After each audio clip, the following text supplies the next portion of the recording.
మరి ఇప్పటి వరకు జాయిన్ అయ్యే వాళ్ళందరూ కూడా నమ్మకంగా టయానికి జాయిన్ అయ్యి మరి టయానికి జాయిన్ అయిన వాళ్ళు డెఫినెట్ గా వాళ్ళు మిస్ అవ్వరు.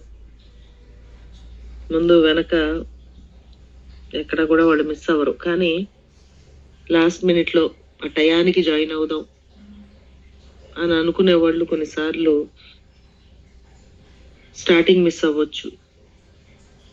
కొన్నిసార్లు స్టార్టింగే చాలా ఇంపార్టెంట్ అయిన విషయాలు రావచ్చు.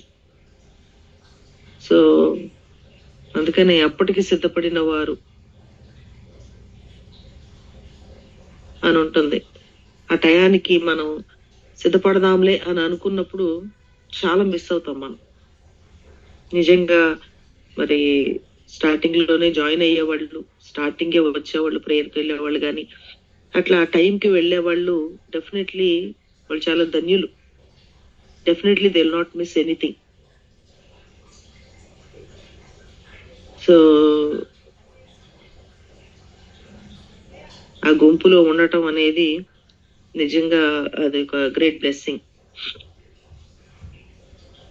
కొంతమంది మాత్రం చాలా తెలివిగల వాళ్ళలాగా నేను ఆ టయానికి జాయిన్ అయిపోతాను అని ఆ కాన్ఫిడెన్స్ తో ఉండేవాళ్ళు మరి మిస్ అయ్యే అవకాశాలు చాలా ఉంటాయి.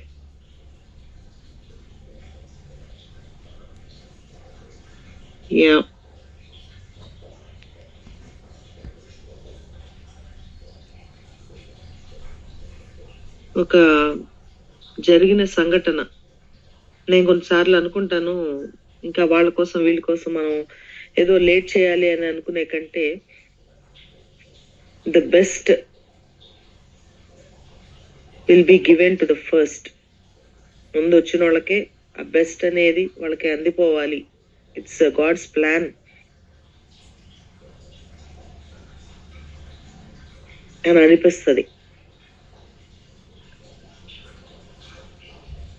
ఎవరు యోగ్యులో వాళ్ళకి దేవుడు అది ఇస్తాడు అని కూడా అనిపిస్తా ఉంటది. So it's good.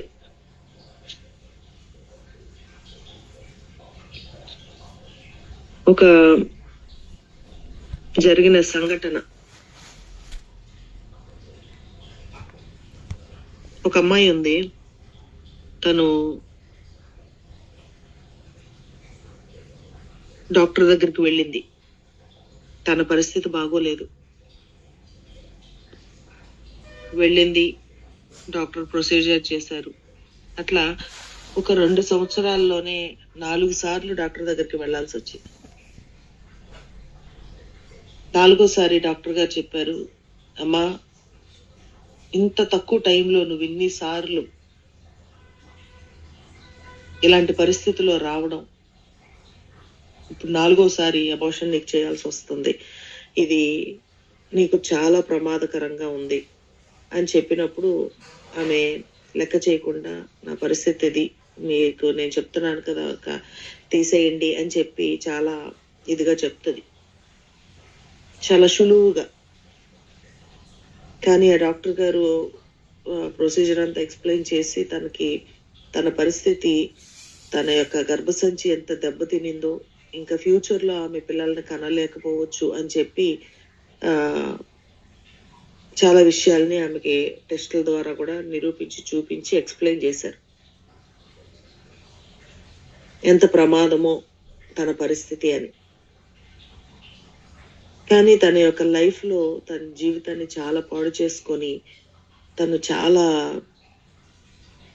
హృదయాన్ని కఠినం చేసుకొని అలా అయిపోయింది. ఇంకా తర్వాత తనకి అర్థమైపోయింది, ఇంకా నాకు పిల్లలు పుట్టరు అనే విషయం తనకు అర్థమైపోయింది. ఎవరైనా పెళ్లి చేసుకున్నారు అంటే పిల్లల్ని కనాలి అని అనుకుంటారు. సో ఇంకా నేను పెళ్లి చేసుకోవడానికి కూడా పనికిరాను అని అనుకుంటా ఉంది తను. అనుకొని ఆఖరికి తను స్లోగా దేవుని సన్నిధికి వెళ్ళడం ప్రారంభించింది. దేవుని సన్నిధికి వెళ్తా ఉన్నప్పుడు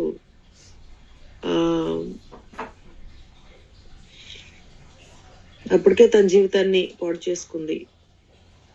నిరీక్షణ లేకుండా అలాగా దేవుని దగ్గరికి వెళ్తుంది, దేవుని సన్నిధిలో ఉంటుంది. కానీ తన మనసు కొంతకాలానికి గాని చాలా టైం పట్టింది. ఈ లోపల ఒక వ్యక్తి నేను నిన్ను పెళ్లి చేసుకుంటాను అన్నాడు ఆ చర్చ్కి వచ్చే అతను. అప్పుడు ఈమెకేం అర్థం కాలేదు, ఏంటి నేను ఎలా చెప్పాలి నా పరిస్థితి అని చెప్పి చాలా దిగులు పడిపోతా ఉంటది. తన ప్రార్థన కూడా చేసుకుంటా ఉంటది. సరే, ఒక రోజున తనతో మాట్లాడటానికి తను చూస్తుంది అనమాట. తను మాట్లాడి తన విషయం అంతా చెప్తుంది తనకి. ఇదిగోండి నా పరిస్థితి ఇది, నేను ఇలా జీవించాను, నా పరిస్థితి ఇది, నాకు పిల్లలు పుట్టరు, పెళ్లి చేసుకునే వాళ్ళు ఎవరైనా సరే మరి పిల్లలు కావాలని అనుకుంటారు కాబట్టి నేను పెళ్లికి పనికిరాను అని చెప్పి తను ఉన్న విషయాన్ని ఎలాగైనా చెప్పేయాలి అని తను విషయాన్ని తనకు చెప్పేస్తుంది. తను చెప్తూ ఉండగానే ఇతను షాక్ అయిపోతాడు.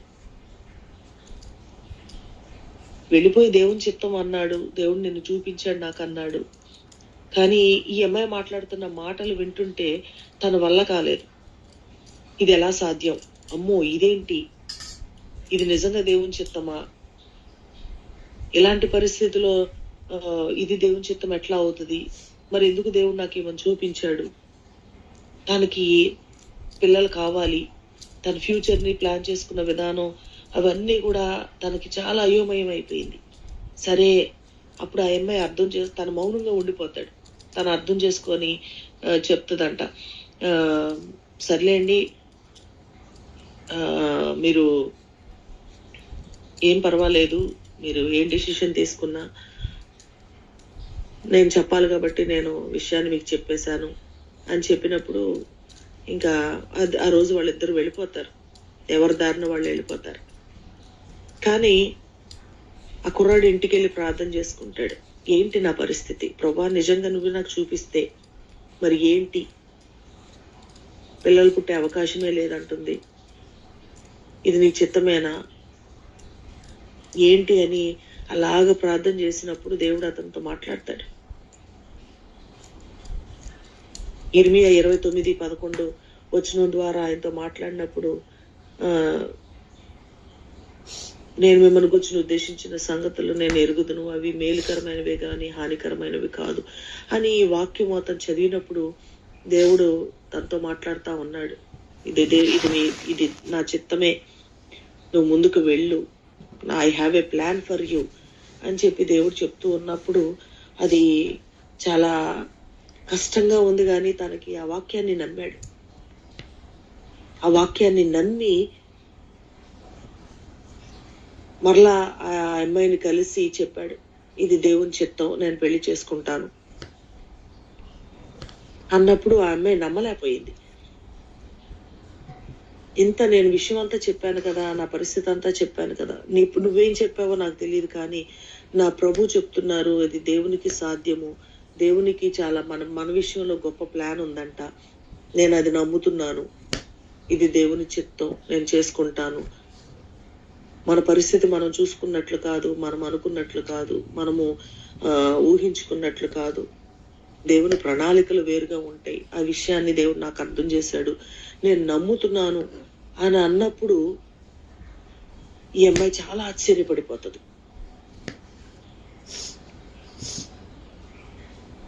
చాలా ఆశ్చర్యపడిపోయి తను అన్న మాట మొట్టమొదటిసారిగా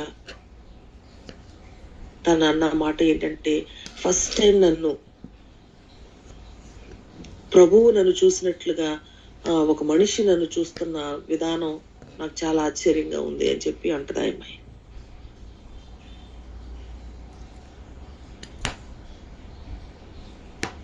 మనుషులైతే ఆ తప్పు చేసిన వాళ్ళని తప్పులాగానే చూస్తారు,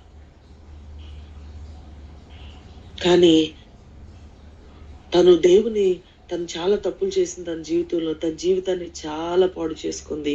కానీ దేవుని దగ్గరకు వచ్చినప్పుడు దేవుని యొక్క ప్రేమను పొందుకుందామె. కానీ అలాంటి దేవుని ప్రేమను ఒక వ్యక్తిలో చూడటం అనేది ఆ అమ్మాయికి చాలా ఆశ్చర్యం కలిగింది.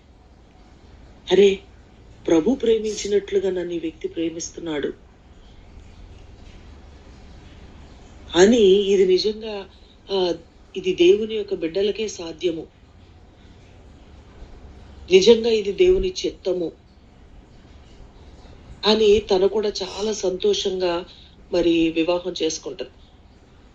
వివాహం చేసుకున్న తర్వాత మరి ఆ వాగ్దానాన్ని, ఆ వాక్యాన్ని ముందు పెట్టుకొని భర్త ఈమె కూడా ప్రార్థన చేస్తా ఉన్నారు. డాక్టర్ అయితే ఇక పిల్లలు పుట్టరు, ఆ గర్భసంచి ఇలా ప్రాబ్లం వచ్చేసిందని చెప్పారు. కానీ వాళ్ళకి మళ్ళీ వెంటనే తను కన్సీవ్ అవడం, ఇద్దరు ట్విన్స్ పుట్టడం, నిజంగా నాకు అనిపిస్తుంది ఆ వ్యక్తి దేవుణ్ణి నమ్మాడు, దేవుని వాక్యాన్ని నమ్మాడు. మనము యోసేపు జీవితంలో కూడా మనం చూస్తాం.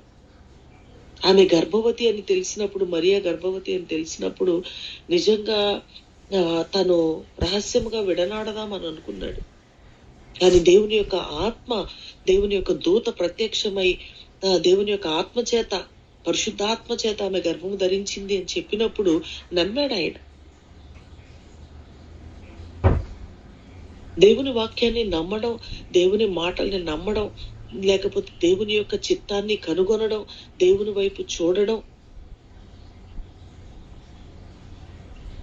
ఎప్పుడైతే ఆ అమ్మాయి అలా చెప్పిందో, నా పరిస్థితి ఇది అన్నప్పుడు ఇంకా మరలా దేవుని దగ్గరికి వెళ్లాల్సిన అవసరం కూడా లేదు. కళ్ళకద్దినట్లు కనబడుతుంది. తన పరిస్థితి తనే చెప్పింది, ఎవరో చెప్పక్కర్లేదు. లేకపోతే నిజమా కాదా అని అనుకోవాల్సిన, ఏమో వాళ్ళెవరో అబద్ధం చెప్పారేమో, గెట్టనోళ్ళు చెప్పారేమో అని అనుకోవాల్సిన అవసరం లేదు. ఉన్నది ఉన్నట్లుగా తనే చెప్పింది. అయినా సరే తను వెంటనే డెసిషన్ తీసుకోకుండా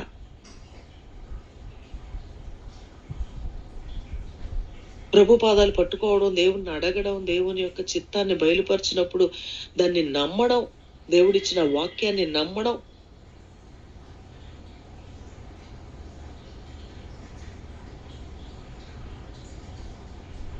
ఇలాంటి స్టోరీస్ మనం వింటున్నప్పుడు, ఇలాంటి జరిగిన సంఘటనలు మనం మన కళ్ళ ముందు కనబడుతూ ఉన్నప్పుడు ఇది ఎలా సాధ్యము, ఇది ఎలా సాధ్యము, అలా ఎలా దేవుని మీద ఆనుకోగలిగారు, ఇలా ఎలా దేవుణ్ణి చెప్పిన మాటకు నమ్మగలిగారు, ఇది ఎలా నిజంగా వారి జీవితంలో సాధ్యమయ్యింది, ఎలాగ వాళ్ళ దుఃఖాన్ని సంతోషంగా దేవుడు మార్చాడు, ఇలాంటి అద్భుతము ఎలా జరిగింది అని మనము ఆశ్చర్యపడతాం. కానీ మన జీవితాల్లో కూడా అలాంటి ఆశ్చర్యమైన పనులు, ఆశ్చర్యమైన కార్యాలు దేవుడు జరిగించడానికి ఆశగా ఉన్నాడు. మన దుఃఖాలను కూడా సంతోషంగా మార్చగలిగిన దేవుడు ఆయన. కానీ మనము ప్రభు వైపు చూడగలుగుతున్నామా? దేవుని వాక్యాన్ని ఆధారం చేసుకోగలుగుతున్నామా? దేవుని సంప్రదించగలుగుతున్నామా?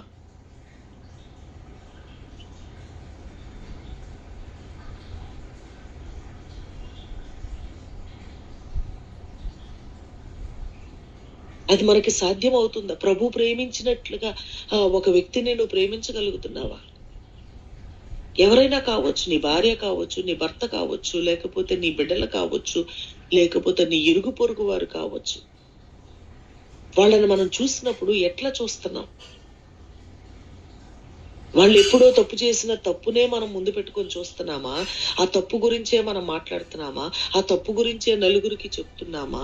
లేకపోతే వాళ్ళని ప్రభు క్షమించినట్లుగా మనం క్షమించగలుగుతున్నామా? నిజంగా ఈ లోకంలో చాలా మందికి ఆదరణ లేదు.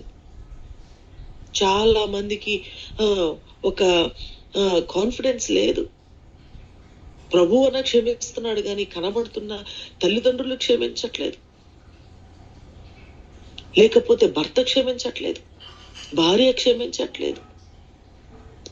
మాటికి వాటిని ఆ విషయాల్ని ఎత్తుతూ మనిషిని గాయపరుస్తూ కన్నీటిని, ఆ దుఃఖాన్ని సంతోషంగా ప్రభు మారుస్తానన్నాడు. యేసు ప్రభు ఈ లోకానికి వచ్చింది మన దుఃఖాన్ని సంతోషంగా మార్చడానికి వచ్చాడు. కానీ దేవుని బిడ్డల దగ్గర ఆ కంఫర్ట్ మనకు దొరుకుతుందా? దేవుణ్ణి ఎరిగిన భర్త దగ్గర ఆ కంఫర్ట్ దొరుకుతుందా? దేవుణ్ణి ఎరిగిన భార్య దగ్గర ఆ కంఫర్ట్ దొరుకుతుందా? ఆ దుఃఖము ఆ సంతోషంగా మార్చబడుతుందా మన కుటుంబాలలో?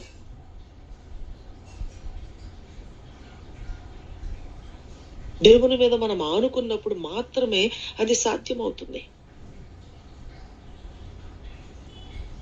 తప్పు చేసి క్షమించబడటం కాదు. నువ్వు తప్పు చేసి నిన్ను అంగీకరిస్తున్నారా లేదా?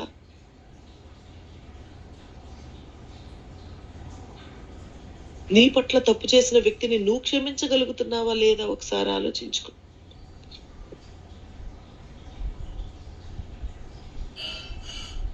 ప్రభువు చూసినట్టు నువ్వు చూడగలుగుతున్నావా నీ భార్యని, నీ భర్తని? దేవుని వాక్యంలో చూస్తే, భర్తలారా మీ భార్యలను ప్రేమించండి. ఎలా ప్రేమించాలి? ప్రభు సంఘాన్ని ఎలా ప్రేమించాడు అలా ప్రేమించాలి. ప్రభు సంఘాన్ని ఎలా ప్రేమించాడు? ఎన్ని తప్పులు చేసినా క్షమించి ఎలాగా వాళ్ళ కొరకు ప్రాణం పెట్టి వాళ్ళని ఎంతగా ప్రేమించాడు. ఏ తప్పు చేయని వాళ్ళని, మంచి వాళ్ళని ఏం అనుమానించకుండా ప్రేమించడం గొప్ప కాదు.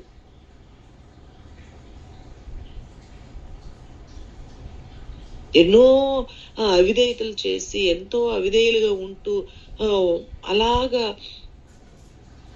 అలాంటి వారిని ప్రభు యొక్క ప్రేమతో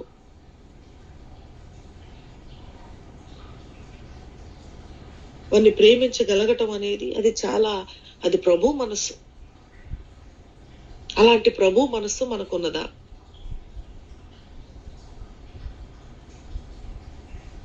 మనం ప్రేమిస్తున్న ప్రేమ అది ప్రభు యొక్క ప్రేమగా ఉందా?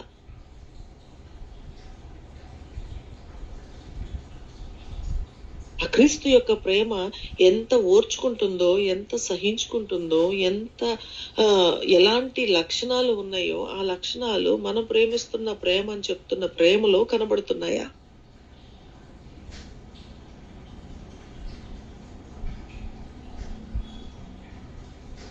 యేసుప్రభు మనల్ని క్షమిస్తే మరలా ఎన్నడూ వాటిని జ్ఞాపకం చేసుకోను అన్నారు. మనం క్షమిస్తున్నాము ఎదుటి వారిని, కానీ మరలా మనం ఆ విషయాన్ని ఎన్నడూ జ్ఞాపకం చేసుకోకుండా ఉండగలుగుతున్నామా? మరలా ఆ విషయాలు ఎన్నడూ ఎత్తకుండా ఉండగలుగుతున్నామా? మరలా ఎన్నడూ ఆ విషయాల్ని తలంచుకోకుండా ఉండగలుగుతున్నామా?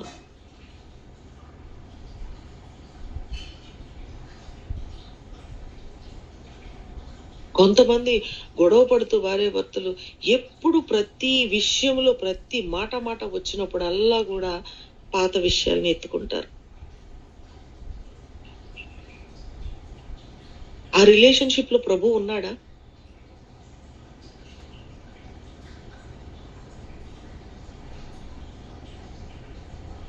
ఆ గృహంలో ప్రభు ఉన్నాడా?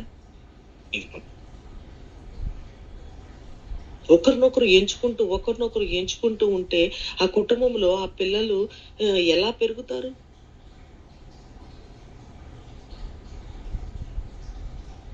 వాళ్ళు ఏం నేర్చుకుంటారు? అలా ఎంచుకోవడమే నేర్చుకుంటారు.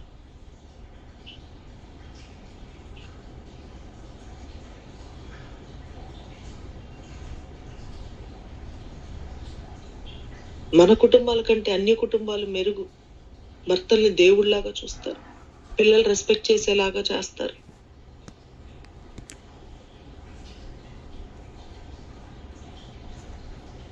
చాలా జాగ్రత్తగా ఉంటారు. మనకి క్రైస్తవులకి దేవుడిచ్చిన ఫ్రీడమ్, దాన్ని మనం ఎంత మిస్యూజ్ చేసుకుంటున్నాం.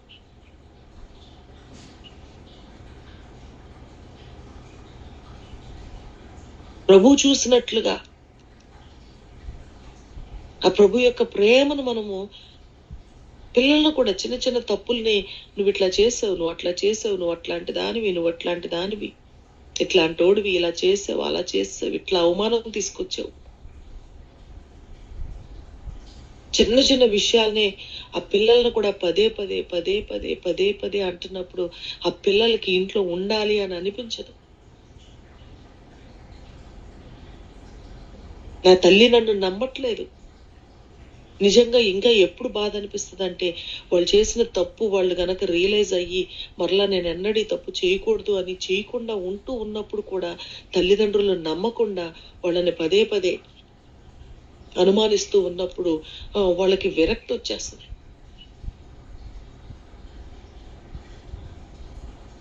కానీ వాళ్ళు మళ్ళీ తప్పు చేయడానికి వాళ్ళు కారణం అవుతాము మనం. పదే పదే మనం వాళ్ళ తప్పుని జ్ఞాపకం చేస్తే, వాళ్ళు పశ్చాత్తాపడినా సరే, దాన్ని ఎన్నడూ చేయకూడదని అనుకున్నా సరే, మనం పదే పదే అంటున్నప్పుడు వాళ్ళు తిరిగి నీకెందుకు, ఎలాగో నా తల్లి నన్ను నమ్మట్లేదు, ఎలాగో నా తండ్రి నన్ను నమ్మట్లేదు, నన్ను ఇలా అంటున్నారు, ఇంక నేను ఎలా ఉంటే ఏమైంది అని అనుకునే స్టేజ్కి వెళ్ళిపోయిన పిల్లలు ఉన్నారు. కానీ ఒక్కసారి తప్పు చేసిన తర్వాత పిల్లలు పశ్చాత్తాపడి మరలా తల్లిదండ్రుల యొక్క ప్రేమను బట్టి వాళ్ళు మరలా ఆ విషయాన్ని ఎన్నడూ ఎత్తకుండా వాళ్ళని క్షమించి వాళ్ళ కొరకు ప్రార్థన చేస్తున్న తల్లిదండ్రుల విషయంలో పిల్లలు కూడా నేను మరలా ఎన్నడూ ఈ తప్పు చేయకూడదు, నా తల్లిదండ్రులను బాధ పెట్టకూడదు, నా పరలోకపు తండ్రిని నేను బాధ పెట్టకూడదు అని నమ్మకంగా ఉన్న వాళ్ళు చాలా మంది ఉన్నారు. అది కేవలం పేరెంట్స్ యొక్క ట్రీట్మెంట్ని బట్టి, భార్య యొక్క ట్రీట్మెంట్ని బట్టి భర్త నమ్మకంగా ఉండేవాడు ఉన్నాడు. భర్త యొక్క ట్రీట్మెంట్ని బట్టి క్షమించి ప్రేమిస్తున్న విధానాన్ని బట్టి భార్య మరలా ఎన్నడూ తప్పు చేయకుండా ఉండేవాళ్ళు ఉన్నారు. కానీ ఏ భర్త అయితే నమ్మకుండా భార్యని మాట మాటికి అంటా ఉన్నాడో, భార్య మంచిగా ఉండాలన్న మనసు కూడా తనకు పోగొట్టుకొని తను తప్పులోనే జీవిస్తున్న వారు ఉన్నారు. నిన్ను బట్టి, నీ బిహేవియర్ని బట్టి, నువ్వు ట్రీట్ చేసే విధానాన్ని బట్టి మనుషులు తప్పు చేయకుండా మానేసే పరిస్థితి కనబడుతుంది, తప్పులు ఇంకా ఎక్కువ చేసే పరిస్థితి కనబడుతుంది.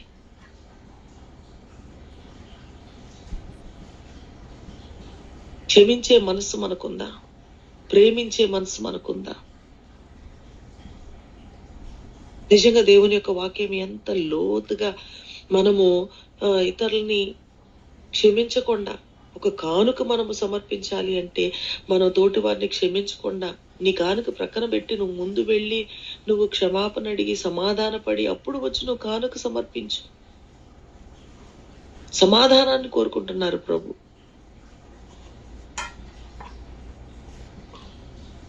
మనం అర్పించే ఆ కానుక ముఖ్యము కాదు ఆయనకి. నువ్వు సమాధానమైన మనసు నీకుందా లేదా? క్రీస్తు యేసు కలిగిన మనసు నీకున్నదా లేదా? ఆయన ప్రేమ నీలో ఉందా లేదా? అవి లేకుండా నువ్వు ఆయనకి ఇచ్చే కానుక ఆయనకి అసలు ఏ మాత్రము అది అక్కర్లేదు. అలాగే మనం ప్రార్థన చేసేటప్పుడు కూడా, నువ్వు ప్రార్థన చేయనప్పుడల్లా, నువ్వు నిలబడి ప్రార్థన చేయనప్పుడల్లా నువ్వు ముందు వెళ్ళి నీ సహోదరుతో నువ్వు సమాధానపడి అప్పుడు వచ్చి నువ్వు ప్రార్థన చేయి.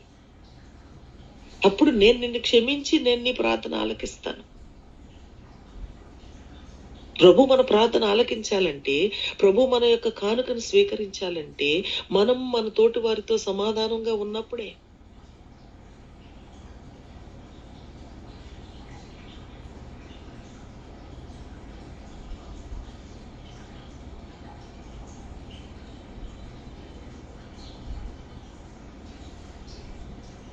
మనము దేవుని బిడ్డలమని చెప్పుకుంటున్నాం. మనము కఠినమైన హృదయాన్ని పెట్టుకొని క్షమించలేని మనిషిగా నీవు ఉంటూ, నువ్వు ఎంత ప్రార్థన చేసినా, నువ్వెంత దేవుని పని చేసినా దాని వలన ఉపయోగం లేదు.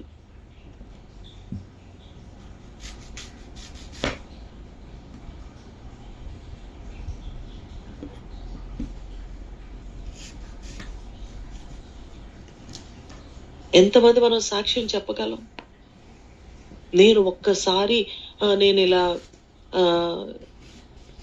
విన్న సాక్ష్యము, విన్న ఒప్పు నా దగ్గర ఇలా ఒప్పుకుంటే నేను మరలా ఎన్నడూ ఆ విషయాన్ని ఎత్తలేదు అని చెప్పగలిగిన సాక్ష్యం ఎంతమంది? మీ అందరికీ తెలుసు, నాకు చిన్న వయసులో పెళ్లి అయిపోయింది. నాకు అప్పుడు ఆడుకుంటా ఉండేదాన్ని. పెళ్ళైన తర్వాత కూడా నేను పిల్లలతో ఆడుకునేదాన్ని బయటకు వచ్చేసి. ఏమీ తెలియని వయసులో నాకు వివాహం జరిగింది. నాది చిన్న మనస్సు.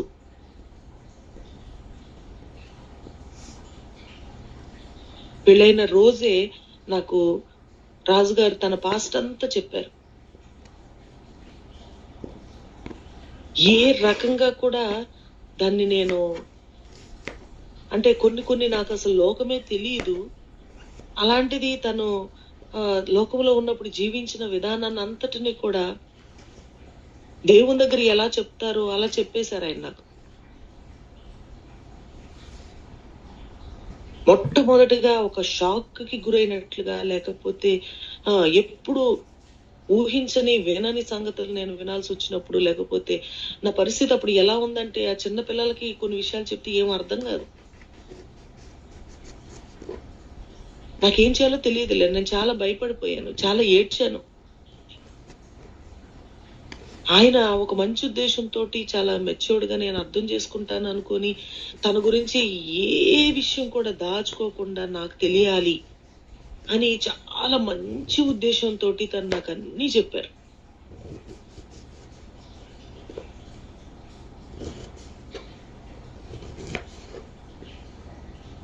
ఫస్ట్ మా కాన్వర్సేషన్ ఏంటి అంటే మొత్తం ఆయన చెప్పిన మాటలే.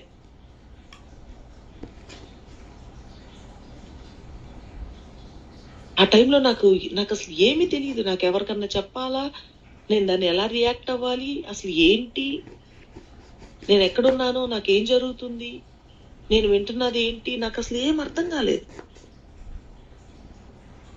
అది నాకు చాలా కష్టం అయిపోయింది. అప్పుడు ఆ బాధలోనే, ఆ పరిస్థితుల్లోనే నిజంగా మరి ఆయనకు కూడా అరే నేను ఎందుకు అనవసరంగా చెప్పానా లేకపోతే అని తను ఎంతో మంచి ఉద్దేశంతో మాట్లాడిన మాటల్ని తనకి భయం అనిపించింది. ఎంతోసేపు గడవలేదు, వెంటనే ఆయన చెప్పిన మాట,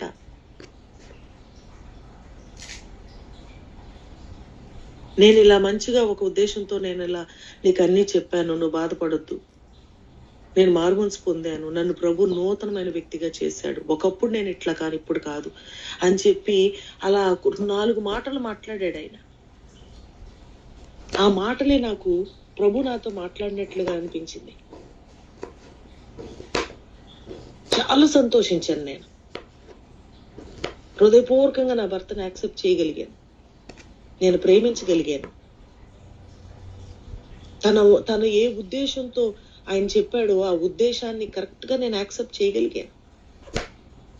అంత వెంటనే ఆ మనసు ప్రభు నాకు ఇచ్చారు. అది మొదలుకొని నేను ఎన్నడూ ఆ విషయాలు గాని ఎప్పుడు ఆయన దగ్గర ఎత్తలేదు ఇప్పుడు వరకు. నేను ఆ సాక్ష్యం నేను చెప్పగలను.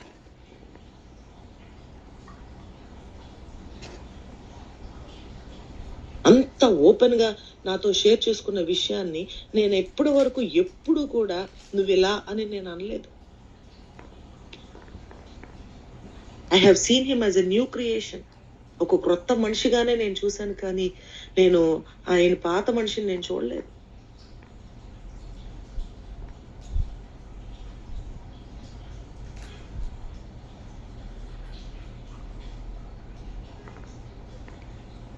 ఎప్పుడైనా సరే అలాంటి తప్పుల్ని లేకపోతే అలాంటి లోపాలని ఎన్నడూ ఎత్తకుండా ఉండగలిగే ఆ నిగ్రహ శక్తి మనకున్నదా? దేవుణ్ణి ఎరిగిన వారం అని చెప్తున్నాం కదా. దేవుని ప్రేమతో మనం ప్రేమించగలుగుతున్నామా? క్షమించగలుగుతున్నామా? మాటికి ఎత్తకుండా ఉండగలుగుతున్నామా?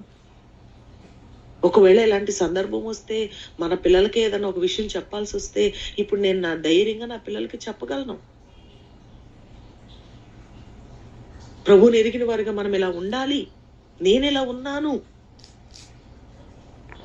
అని నేను ఇలాంటి విషయాలు చెప్పగలిగినప్పుడు అది ఎంత స్ట్రెంగ్త్ గా ఉంటుంది పిల్లలకి.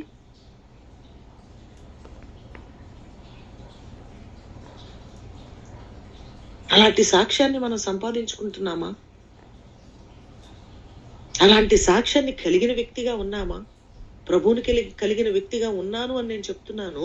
మరి అలాంటి సాక్ష్యమును కలిగిన వానిగా నేను కనబడాలి కదా.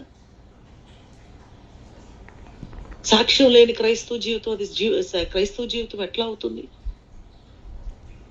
ఒక వాక్యాన్ని తీసుకున్నప్పుడు ఇది నాకు సాధ్యమయ్యింది, దీన్ని నేను సాధ్యపరుచుకున్నాను I feel proud of myself some times.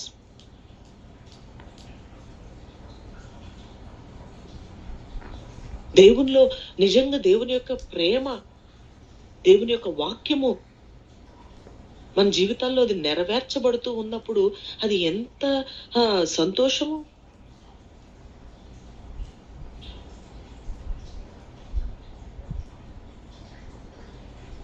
నేను నా భర్త చెప్పిన విషయాలన్నిటిని నేను వెంటనే ఆ రోజే ఆ గడియలోనే నేను ఫర్గివ్ చేసి నేను మంచిగా వాటిలన్నిటిని నేను మర్చిపోయేలాగా ప్రభు నన్ను చేశారు. నిజంగా ఆ క్షణంలో ఆ అయోమయంలో నేను చూసింది ప్రభు వైపే. మళ్ళా నా భర్త ద్వారా నాకు ఆ కంఫర్ట్ ఇచ్చారు. నేను సాక్ష్యం చెప్పగలను అప్పటి నుంచి ఇప్పటి వరకు నేను ఎప్పుడు ఆ విషయాలు ఎత్తలేదని.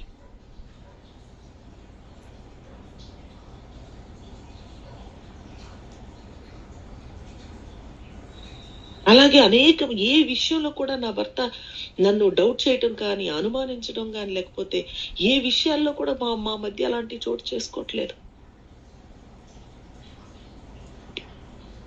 ఎన్నడూ నన్ను డౌట్ చేయలేదని నేను సాక్ష్యం చెప్పగలను. అసలు ఆ థాటే లేకుండా ఉండగలిగిన వ్యక్తిగా ఆయన ఉన్న పరిస్థితి నాకే ఆశ్చర్యం. ప్రభువుని కలిగిన మన రిలేషన్షిప్స్ లో, ప్రభువుని ఎరిగిన నీ యొక్క జీవితంలో అలాంటి సాక్ష్యం ఉందా? ఇంతకాలమైంది మారు మనసు పొంది నా భార్యను నేను ప్రేమిస్తున్నాను, ప్రభువు ప్రేమించినట్లు నేను ప్రేమిస్తున్నాను, ఇలా గాయపరచట్లేదు, ఇలా బాధ పెట్టట్లేదు, ఇలా అనట్లేదు, ఇలా చేయట్లేదు అని నువ్వు చెప్పగలవా?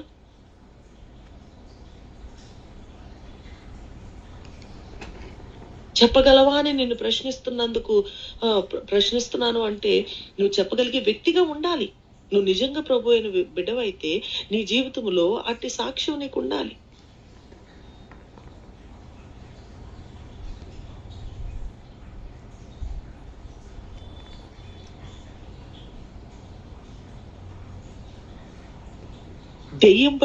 దెయ్యం ఏం చేస్తుందంటే మన తప్పుల్ని మనకి పెద్దగా గిల్టీగా అట్లా జ్ఞాపకం చేసి మనల్ని కృంగదీస్తా ఉంటాం.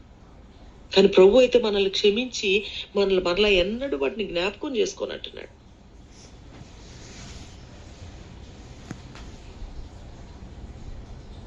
కొన్ని విషయాన్ని మర్చిపోలేరు కొంతమంది, దెయ్యంలాగా పీడిస్తా ఉంటారు. ఎందుకు అపవాదికి మనం చోటిస్తున్నాం? ఎందుకు మన కుటుంబాల్లో అపవాదికి చోటిచ్చి మనశ్శాంతి లేకుండా?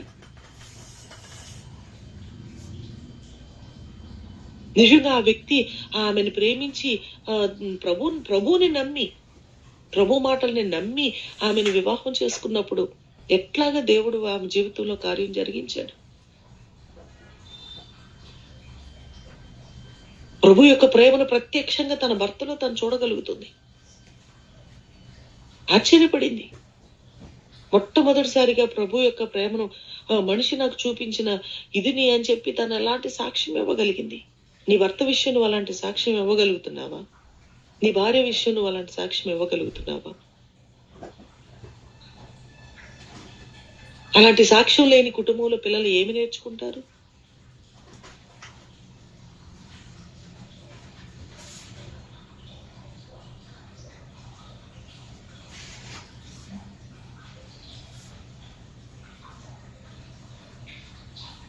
దేవుని కలిగిన కుటుంబము, దేవుని కలిగిన బిడ్డలు మనం చెప్పుకుంటున్న మనలో ఆయన యొక్క లక్షణాలు లేకుండా, ఆయన క్షమించే విధానం మనలో కనబడకుండా,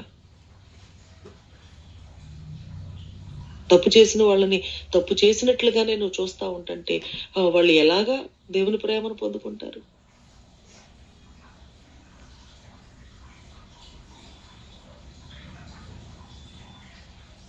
నీలో ప్రభువుని ఎలా చూడగలుగుతారు?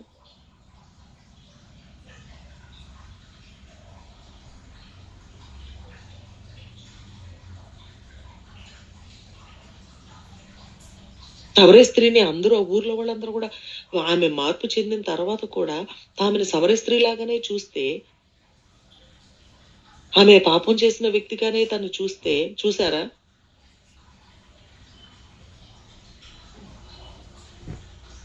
ప్రభు క్షమించినప్పుడు మనం క్షమించటానికి మనకెందుకు కష్టం?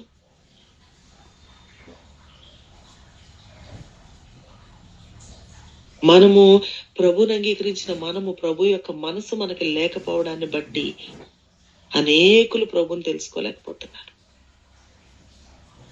ప్రభు యొక్క ప్రేమను నీలో నీ ఇరుగు పొరుగు వారు చూడలేక నువ్వు చూపించట్లేదు. మన ప్రభుని చూపించలేకపోతున్నావు.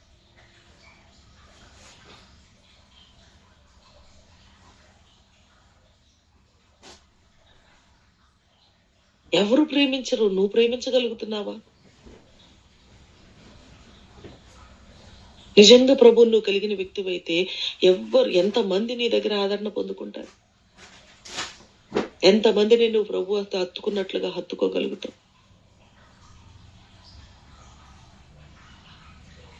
ఎంతమందిని ఆదరించగలుగుతావు?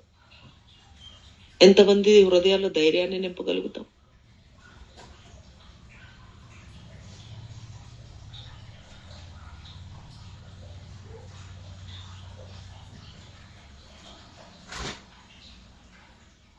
మన కుటుంబాలు వర్ధిల్లకపోవడానికి గల కారణం మన కుటుంబాల్లో దేవుని యొక్క ప్రేమ లేదు. దేవుని యొక్క ప్రేమ మన కుటుంబాల్లో ఉంటే ఆ కుటుంబము ఎంత అద్భుతంగా ఉంటుందో. నీ కుటుంబంలో దేవుని సన్నిధి కావాలి అంటే నీ కుటుంబంలో దేవుని యొక్క ప్రేమ ఉండాలి. ఆ ప్రేమ కలిగిన మనస్సు మనం కలిగిన వారుగా ఉండాలి. ప్రభు యొక్క మనస్సుతో నీవు నీ భార్యని ప్రేమిస్తే నీ కుటుంబంలో దేవునికి చోటిచ్చిన వ్యక్తి అవుతావు.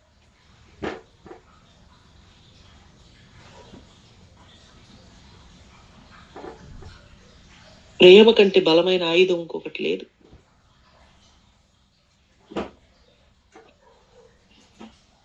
కొంతమంది కుటుంబ పరిస్థితులు మార్చుకోవడానికి రకరకాల పద్ధతులు వాడతారు, ప్రేమించడం చేతగాక. ప్రేమతో మన పరిస్థితిని మార్చుకోవాలి, ప్రేమతో మన బిడ్డలను మార్చుకోవాలి, ప్రేమతో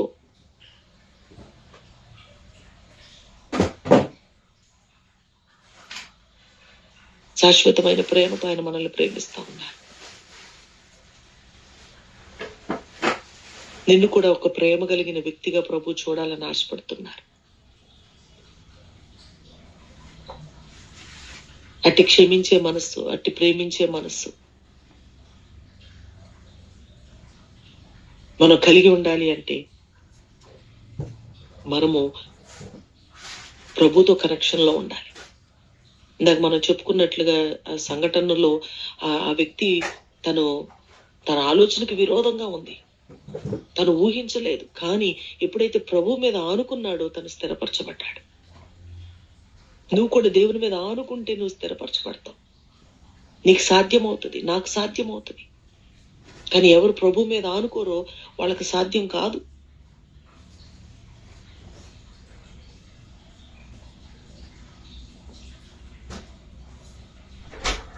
ప్రభు యొక్క మనసు మనకి రావాలి అంటే ఆయన అడుగుల్లో అడుగు వేయాలి. మనం ఆయన మీద ఆనుకోవాలి, ఆయన వైపే చూడాలి. ఏలియా ఆత్మ ఎలీషా కావాలని కోరుకున్నాడు. ఎలా వస్తుంది ఆ ఆత్మ? అబ్బో నువ్వు చాలా కష్టమైంది కోరుకున్నావు అన్నాడు ఏలియా. కానీ నువ్వు ఆశపడుతున్నావు కాబట్టి నేను కొనిపోబోయేటప్పుడు నువ్వు చూడగలిగితే అది సాధ్యమవుతుంది అన్నాడు. నిజంగా అసలు ఎలీషా ఏ టైంలో ఆయన కొనిపోబడతాడో ఆ టైం తెలియదు. ఆ టయానికి మెలకుగా ఉండాలి, లెగిసి ఉండాలి. అది ఏ క్షణం అవుతుందో తెలియదు.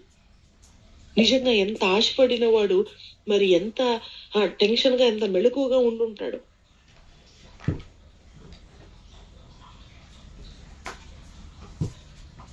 పరలోక రాజ్యానికి వెళ్ళాలి అంటే మనము ఏ క్షణములో ఆయన వస్తాడో ఆ టయానికి మనము సిద్ధంగా ఉండాలి.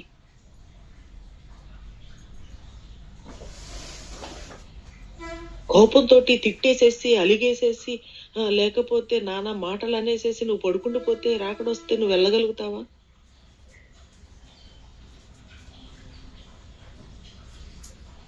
కొంతమందికి సారీ చెప్పడానికి ఎంత కష్టమో, ఈగో. ఆ కొంచెం తగ్గించుకోవటం వల్ల మనం ఏమో తగ్గించేసుకున్నట్లు, ఏదో అయిపోయినట్టు.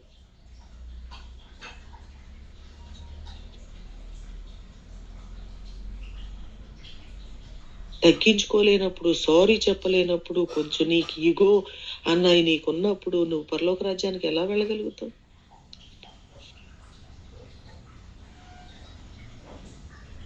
శరీరానుసారమైన మనసుతో మనం ఉన్నంత వరకు దేవుని యొక్క కార్యాలను మనం చూడలేం.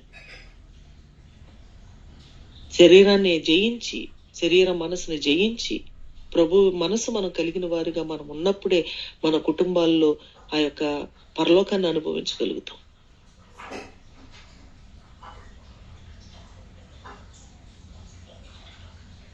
ఈ లోకంలో ఉండగానే మన పరలోకాన్ని మనం చూడగలుగుతాం. నీ కుటుంబాన్ని, నీ గృహాన్ని ఒక పరలోకంగా చేసుకునే అవకాశం నీకు ఇచ్చాడు దేవుడు.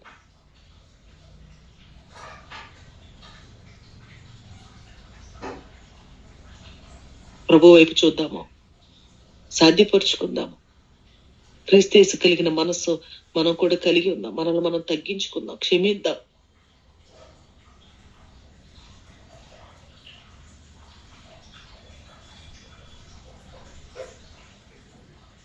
చిన్న ప్రార్థన చేసుకుందాం. Recording stopped.